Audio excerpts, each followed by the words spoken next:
je dirais, intéressant, enrichissant et chargé. Pourquoi intéressant et enrichissant? Parce que je pense que quand on aime la matière qu'on a choisi, d'étudier, forcément on apprend pas mal de choses dessus donc c'est toujours enrichissant, même pour un point de vue personnel, mais autant, que pour le métier qu'on veut faire plus tard et puis, chargé parce que, bah, bien sûr, c'est un cursus qui demande, beaucoup de temps personnel et de travail donc je dirais que oui, il y a quand même, beaucoup de travail, ce qui justifierait le mot chargé. Moi depuis la L1, je sais que je veux être, prof de maths, donc c'est pourquoi j'ai choisi, de commencer par la licence et puis ensuite je souhaitais à la base faire un M1, maths, mais MEF et puis finalement, je suis partie dans le M1 recherche, dans le but de continuer d'en apprendre davantage sur les maths et ce sera toujours, utile pour le métier que je veux faire plus tard. Je dirais déjà il faut être, motivé, savoir, c'est un plus de savoir ce qu'on veut faire plus tard parce que ça nous permet de rester motivés et de garder le cap tout au long des années, que ce soit licence ou master. Ensuite, je dirais, travailleur forcément parce que il y a quand même une charge de travail surtout depuis que je suis en master là, depuis l'année dernière, il y a quand même pas mal de boulot donc c'est toujours un plus d'avoir cette qualité-là. Et puis ensuite, bah, bien sûr, si on a le goût, de la matière qu'on apprend, normalement il y a pas de raison, que ça se passe mal.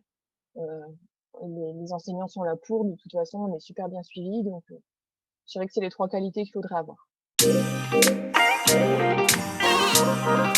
Bah, bien sûr du travail personnel, en 1er lieu surtout depuis l'année dernière, je passe énormément de temps sur, les révisions,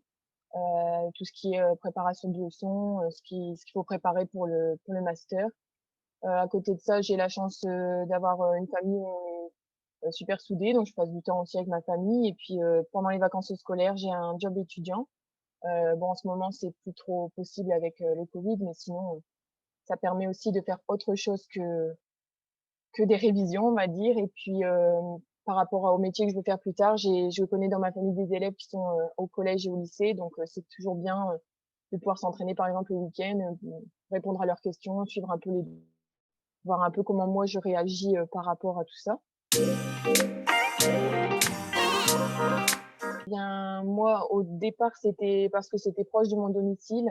Faut savoir aussi que la ville de Calais est super bien desservie, au niveau transport. Enfin, moi, je prenais le train au départ, je prenais le train, il y a le bus, il y a le vélo, enfin, c'est accessible et puis ensuite, petit à petit, au niveau de l'équipe pédagogique, on se rend compte qu'en fait, on est super bien suivis. C'est une petite, université, ça a rien à voir avec Lille, par exemple, où là, ici, on est vraiment bien suivis par les enseignants. Depuis le master où, là, cette année et l'année dernière, on a connu, les cours en distanciel et en présentiel, ça dépend, voilà, de certaines matières. On se rend compte que les enseignants sont vraiment derrière nous, ils répondent facilement aux mails, parfois pas d'heure, quoi. Enfin vraiment, s'il y a la moindre question, voilà, c'est vraiment une petite, enfin c'est familial, on va dire, donc ça permet vraiment de garder le cap, sur les études, de répondre à nos questions facilement. Pareil, la bibliothèque est accessible, il y a quand même une grande plage horaire donc pour travailler, c'est vraiment le top. Donc même si c'était pas si proche de mon domicile, je pense que vraiment si j'aurais dû refaire, je reprendrais, Lulco de Calais sans hésiter parce que c'est vraiment un gros plus de pouvoir, poser nos questions quand on en a le besoin.